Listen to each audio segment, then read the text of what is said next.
नमस्कार। मैं सुभाष सिंह कुशवाहा। आज का विषय बिहार पंचायत राज अधिनियम 2006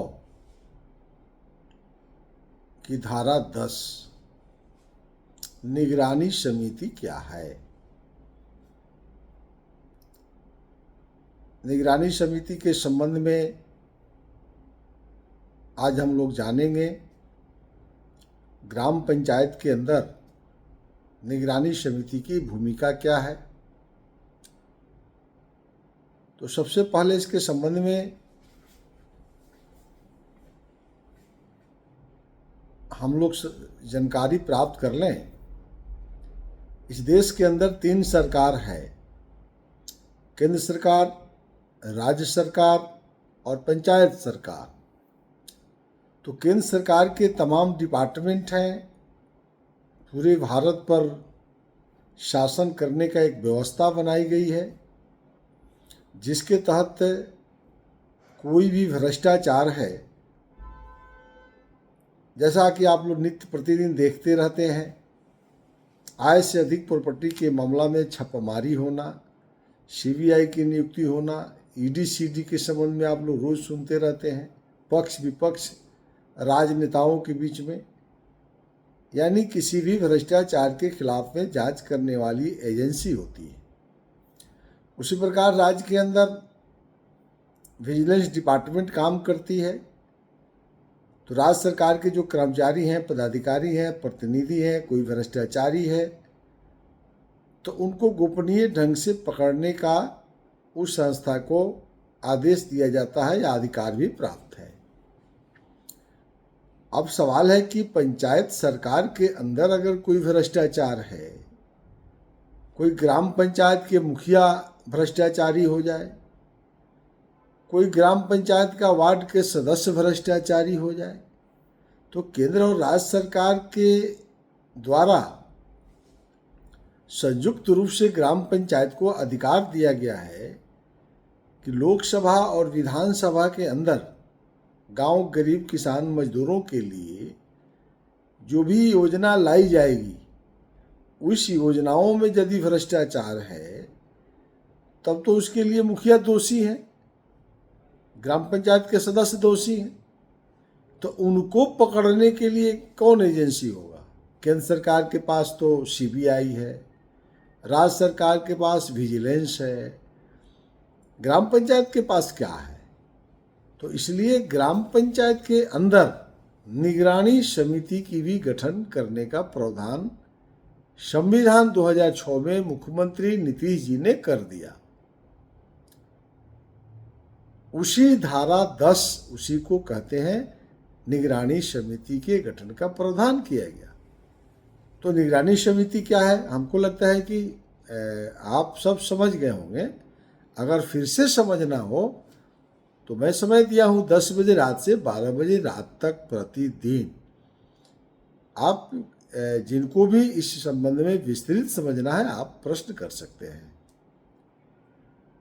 तो अब निगरानी समिति की गठन कैसे होगी।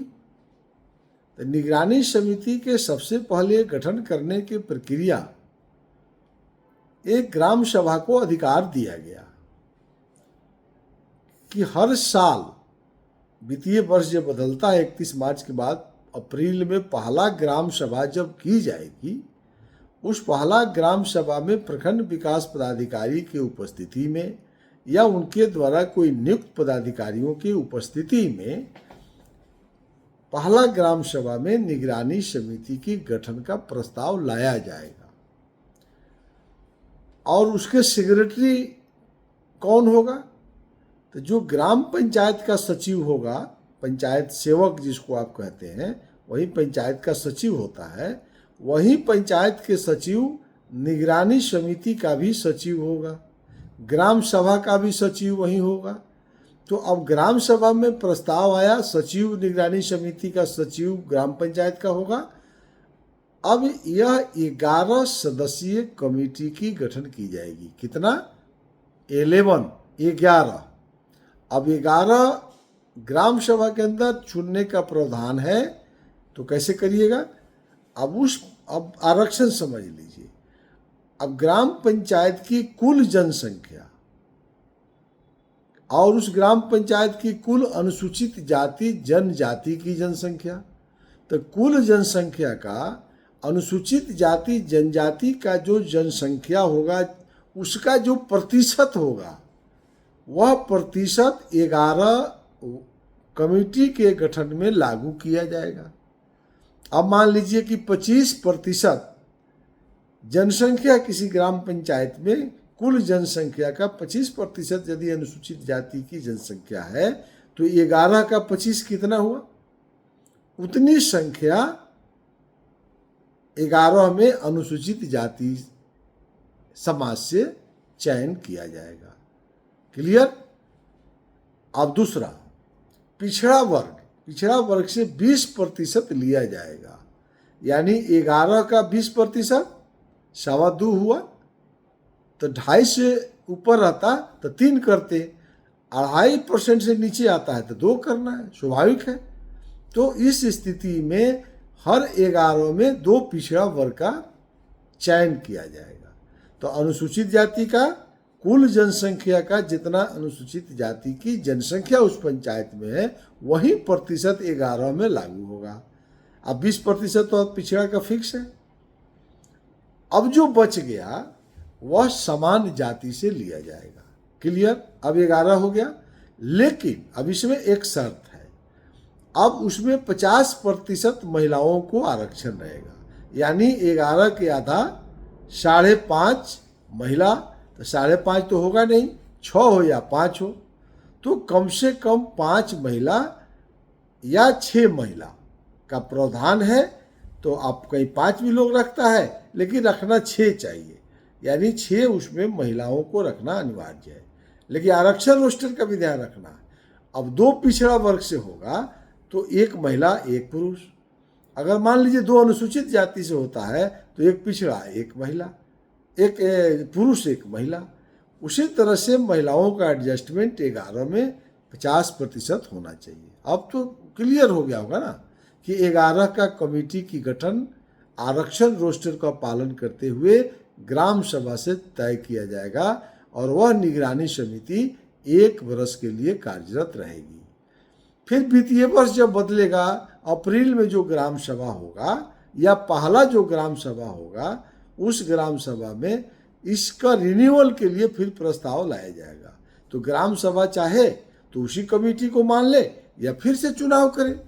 तो ये ग्राम सभा में जितने लोग आएंगे उन्हीं के बीच से चुनाव किया जाएगा, या तो सर्वसम्मत से होगा और नहीं तो फिर वोटिंग से होगा।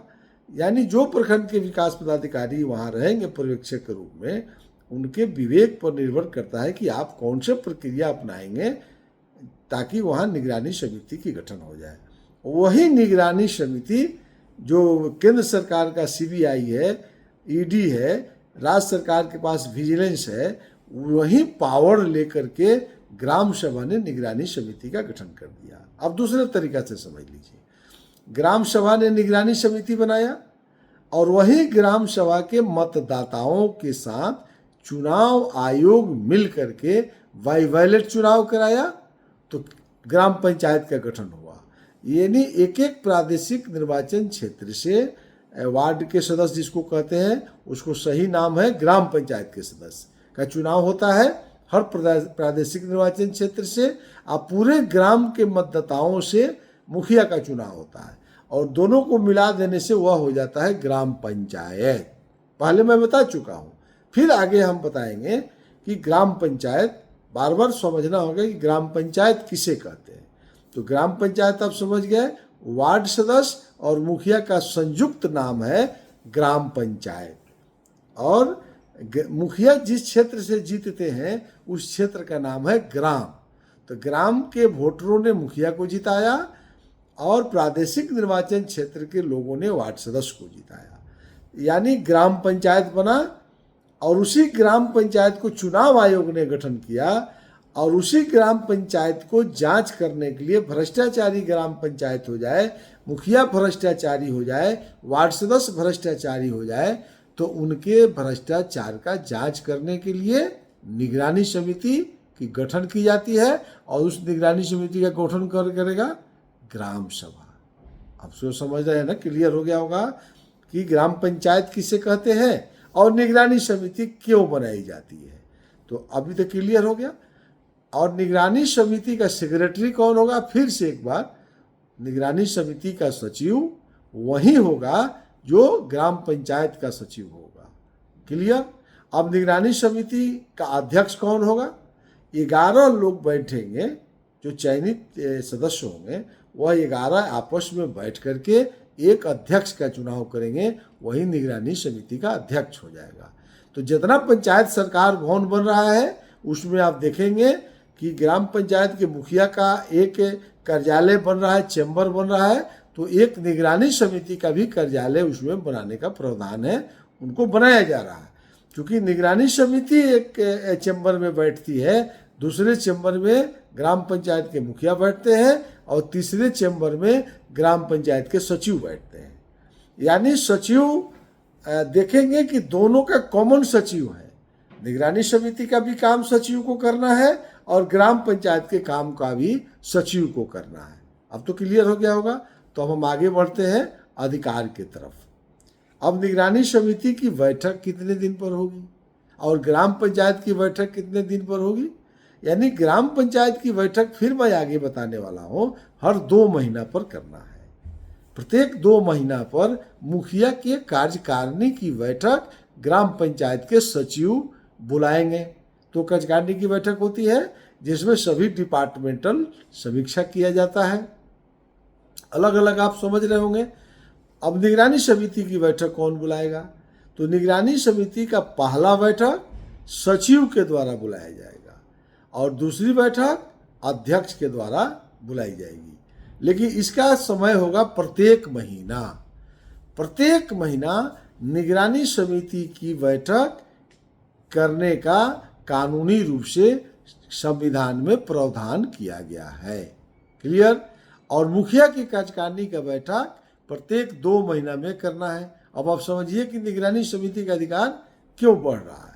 तो निगरानी समिति की बैठक प्रत्येक माह क्यों किया जाता है, जरा इसके पीछे समझ लीजिए। 29 डिपार्टमेंट 30 डिपार्टमेंट जो भी है उसका अधिकार ग्राम पंचायत को दिया गया है। यानी मुखिया और वार्ड सदस्य उसके अधिकृत रूप से पंचायत के अभिभावक होते हैं। तो स्वाभाविक है कि उनके अंदर तरह तरह के जनता का आरोप लगना स्वाभाविक है। आम जनता को अगर किसी मुखिया के खिलाफ, किसी वार्ड सदस्य के खिलाफ, पंचायत के किसी पदाधिकारियों के खिलाफ, आपको जेई के मनरेगा में कोई सवाल हो, प्रधानमंत्री आवास में कोई सवाल आता है, कृषि डिपार्टमेंट की सवाल आती है, किसी का दाखिल खाज की समस्या है, किसी के स्वास्थ्य की गड़बड़ी है, इलाज कराने का समस्या है, भिन्न भिन्न समस्या से ग्रसित गांव के लोग रहते हैं। तो उस समस्याओं को निदान के लिए ग्राम पंचायत को कानून में प्रावधान किया गया है। तो अब जनता का जब निदान नहीं होता है तो आम जनता को पंचायत के खिलाफ में कंप्लेन करने के लिए वो कहाँ जाएगा? तो संविधान में 2 ही जगह मुखिया के ग्राम पंचायत के खिलाफ में आप कंप्लेन कर सकते हैं। एक जिले के कलेक्टर के पास, डीडीसी को भी अधिकार नहीं है ग्राम पंचायत के मुखिया के खिलाफ में किसी पिटीशन को लेने का। अगर ले लेगा तो वह कलेक्टर को अग्रसारित करना होगा। बिना कलेक्टर के नॉलेज में किसी मुखिया का आप जांच नहीं कर सकते, प्रावधान ही नहीं है। इसलिए आप देखते होंगे कि ग्राम पंचायत के मुखिया बेलगाम घूमते हैं, उन पर कोई जानिए नहीं रहा कि वो कैसे कंप्लेन किया जाएगा। तो ये कलेक्टर के यहाँ जाना पड़ेगा और जो जानते हैं वो कलेक्टर के यहाँ जाते हैं। अब समझिए कि एक जिला में 400 पंचायत है, बड़ा बड़ा जो जिला है बिहार के अंदर। तो अब 400 पंचायत के लोग, आम जनता, तो अब कितना कलेक्टर के जाएगा भाई। इसीलिए पंचायती राज कानून में लगाया गया कि वहीं निगरानी समिति को अधिकार दिया गया। तो दूसरा अधिकार है सिर्फ का सिर्फ निगरानी समिति के अध्यक्ष के पास। यानी आम जनता को ग्राम पंचायत के खिलाफ में कोई आवेदन देना है, अपने 29-30 डिपार्टमेंट में कोई काम आपका ग्राम पंचायत में, अब ग्राम पंचायत का अधीन कर्मचारी रहता है, दाखिल खारिज करने के लिए आप अक्सर देखिएगा प्रखंड के अंदर कि लोग सीईओ को खोजता है, कर्मचारी को नहीं खोजता है। तो ये समझ लीजिए कि वहाँ जनता जो है सही रूप में बातों को नहीं समझती है। तो कर्मचारी के खिलाफ में अगर किसी को कंप्लेन करना है तो कहाँ जाना है? निगरानी समिति के अध्यक्ष के पास जाना है। ऐसा प्रावधान किया गया है। अब बिहार में निगरानी समिति का गठन नहीं हुआ तो नीतीश कुमार का कार्यकाल बीत गया, अब तो सम्राट चौधरी जी आ गए। तो अब ये देखिए कि ये व्यवस्था ये लागू करते हैं कि नहीं कि निगरानी समिति का गठन किया जाए। तो अब निगरानी समिति क्लियर हो गया कि उसका कितना काम है। अब चलिए अब काम के प्रति चलते हैं। अब ग्राम पंचायत क्या करती है और निगरानी समिति क्या करती है। तो आम जनता को कोई समस्या हो किसी विभाग में तो वह निगरानी समिति को कंप्लेन करेगी और उस पर निगरानी समिति की हर महीना बैठक करना है। आप समझ गए होंगे कि मुखिया की बैठक 2 महीना पर और निगरानी समिति की बैठक हर महीना, यानी ग्राम पंचायत से ज़्यादा काम निगरानी समिति का है। और आप समझेंगे तो इसमें आपको बहुत अच्छा लगेगा। थोड़ा आज गंभीर सवाल है सब। तो अब देखिए, मान लीजिए कि कोई योजना की प्रशासनिक स्वीकृति मुखिया को 10 लाख रुपया तक का अधिकार राज्य सरकार ने दिया है, चाहे 15वां वित्त योजना हो या 6ठा वित्त योजना हो, मनरेगा हो। 10 लाख रुपया तक का योजनाओं का चयन करने का ग्राम पंचायत को अधिकार है। अब पंचायत के सचिव जैसे ही उस योजना का एग्रीमेंट कर देगा, अभिकर्ता को भुगतान हो जाएगा, तो अब वही सचिव निगरानी समिति की बैठक बुलाएगा और निगरानी समिति की बैठक में ग्राम पंचायत के प्रतिवेदन को पढ़कर सुनाएगा कि ग्राम पंचायत ने पंचायतों के अंदर 10 योजनाओं की स्वीकृति दिया है। अब 10 योजना में क्या है, तो कहीं पीसीसी है, कहीं पुलिया बनाना है, कहीं भवन बनाना है, वगैरह वगैरह। अब उसमें निगरानी समिति के अंदर में बहस होगा और उसको स्वीकृति देगा और निगरानी समिति उस काम को कराएगा। यानी मुखिया को अधिकार सिर्फ प्रशासनिक स्वीकृति देने का है। योजनाओं का कार्यान्वयन, पर्यवेक्षण, निरीक्षण, देखरेख, साइट पर बोर्ड लगाना, ये काम किसका है? यह निगरानी समिति का है। योजनाओं का निष्पादन समय पर हो जाए।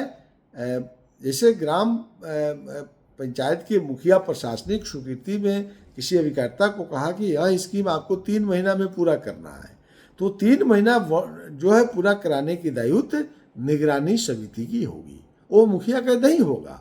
वो पंचायत सचिव जो ग्राम पंचायत के सचिव है उसका नहीं होगा, यह काम निगरानी समिति का है। यानी निगरानी, अगर किसी स्कीम में गड़बड़ी होता है, भ्रष्टाचार है, तो इसके लिए ग्राम पंचायत के मुखिया दोषी नहीं है, दोषी यहाँ हो जाएंगे निगरानी समिति के अध्यक्ष और वो कमेटी के सभी सदस्य। इसलिए निगरानी समिति को संपूर्ण अधिकार दिया गया है योजनाओं का निष्पादन ईमानदारी पूर्वक करने की जवाबदेही निगरानी समिति को। तो निगरानी समिति को अधिकार ग्राम पंचायत के तमाम अधिकारों को निरीक्षण, पर्यवेक्षण, अनुश्रवण करने का है। लेकिन एक जगह स्पष्ट रूप से नियमावली में कह रहा है कि निगरानी समिति को अधिकार दिया गया है, लेकिन इसका दुरुपयोग आप मत करिएगा। आपका काम है मुखिया को सहयोगात्मक रहना, सहयोग के भावना से रहना है। आपको उसमें जो लाइन लिख रहा है, आप जब देखेंगे कि सहयोग करना है, उसके साथ मिल करके आपको काम करना है, ये स्पष्ट कह रहा है। यानी उसको दबाव में नहीं देना। जो किताबों के अंदर और देख लेते हैं, जो कुछ छूट नहीं जाए, क्योंकि आपको देखिए साफ कह रहा है निगरानी समिति की भूमिका यद्यपि पर्यवेक्षण कार्य है, फिर भी यह रचनात्मक होगा, सहयोगात्मक होगा और सलाहकारी होगा। उसका मुख्य उद्देश्य विकास संबंधित क्रियाकलापों की त्वरित कार्यान्वयन, योजनाओं की गुणवत्ता बनाए रखना और जनता से प्राप्त शिकायतों की वस्तुनिष्ठ आकलन करना होगा। स्पष्ट एक्ट में कह रहा है कि जो जनता की शिकायत है उसको एक एक करके आपको निदान करना होगा। अब ऐसा नहीं कि आप जांच करना है तो एकदम ग्राम पंचायत के मुखिया को नटी दबा दीजिए, ऐसा नहीं है। तो इसीलिए इसमें सभी बातों को जिक्र कर दिया। एक बार देख लेते हैं, कुछ छूट नहीं जाए। यानी पंचायत की निधि का ठीक है, मैंने यही चीज़ है, इसमें बहुत कुछ नहीं छूटा, स्पष्ट है। समय भी 20 मिनट का हो गया। तो एक लाइन में यह समझ लीजिए, अब उसी निगरानी समिति की अगला वित्तीय वर्ष के जो प्रथम ग्राम सभा होगा उसको फिर से रिन्यूअल करने का प्रावधान उसी ग्राम सभा को है। चाहे तो अगर निगरानी समिति गड़बड़ी करेगी, बेलगाम हो जाएगी, अब दिन भर जो है एक ग्राम पंचायत के मुखिया और वार्ड सदस्य के खिलाफ में लिखते रहेगी, तो ऐसी स्थिति में ग्राम सभा तो हर 3 महीना पे होना है। हर 3 महीना में एक और इम्पोर्टेंट छूट, 2 मिनट लेट होगा, जरा सुन लीजिए। निगरानी समिति का प्रतिवेदन ग्राम सभा में पढ़ी जाएगी, ये प्रावधान किया गया है। और जितना भी ग्राम सभा होगा उसमें निगरानी समिति की प्रतिवेदन को स्पष्ट पढ़ने का आपको, बिना निगरानी समिति के प्रतिवेदन को रखे हुए ग्राम सभा की कार्यवाही को संपन्न नहीं किया जाएगा। यानी निगरानी समिति के रिपोर्ट के आधार पर ही ग्राम सभा की कार्यवाही चलना है। फिर आगे हम कल से चर्चा करेंगे। अब ग्राम पंचायत का कार्यवाही और वार्ड सदस्यों के अधिकार अब स्पष्ट धीरे धीरे होने लगेगा। तो चलिए आज यहीं पर अपनी बातों को निगरानी समिति के लिए बहुत बहुत धन्यवाद।